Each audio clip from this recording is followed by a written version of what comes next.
This week's Parsha, חיי שרה, talks about two main stories. The first is about Abraham acquiring a burial plot for his wife Sarah. The second is about Abraham acquiring a wife for his son, Yitzchak. It is on this second story that I would like to focus my attention today. When Abraham sends his servant to his homeland to find a wife for Yitzchak, we all grew up thinking that that servant's name was Eliezer. But actually, the text never refers to him as such here. There are many epithets that the text uses to refer to this man, but most often it is one of two. He is either referred to as Ha'eved, the servant, or Ha'ish, the man. And I wonder why. Why is it that the text does not say his name, and what is the significance of when Eliezer, if that is who it is referred to as an Ish, and when he is referred to as an Eved?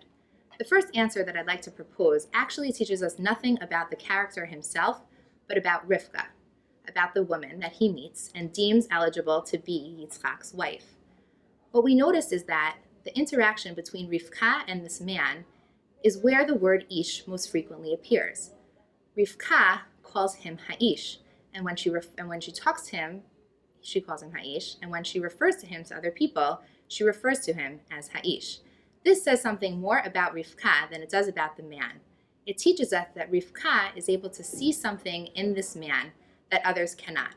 And we know this to be true about Rivka from next week's Parsha, where she sees something about Yaakov that she deems worthy of being blessed, whereas her husband, Yitzchak, thinks the bracha belongs to Esav, her other son. Here, Rivka sees something about Eliezer, although what she sees is not clear to us, that deems him worthy in her eyes of being called an Ish. But this is a limited view, because when Rivka finally meets Yitzchak at the end of the chapter, she calls Eliezer an Eved as well. Vatomer el ha'eved, she says to the servant, Mi ha'ish halazeh ha'holech basadeh likraketenu. Who is this man who is coming in the field to greet us? Vayomer ha'eved, the Eved says, Hu Adoni.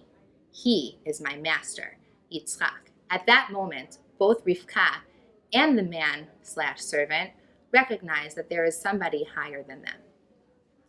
The second way of reading this epithet and why it refers to him as Eved and Ish is about the man himself, not who he's interacting with, but what he's doing at that moment. When he receives his instructions from Abraham, and when he carries out those instructions in Abraham's homeland, he is referred to as the Eved. But when he acts of his own accord, that is when he becomes an Ish. When he makes a deal with God, asking God that whoever should provide for him and his camels, that be the person that Yitzchak will marry, that is when he is called an Ish. It is not about Rivka or about where he is, but about what he's doing that determines his status. This reading provides us with some food for thought.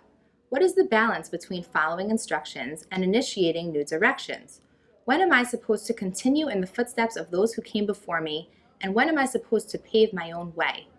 As parents, we can wonder, have I provided my children with enough of a foundation? Did I give them enough space to grow?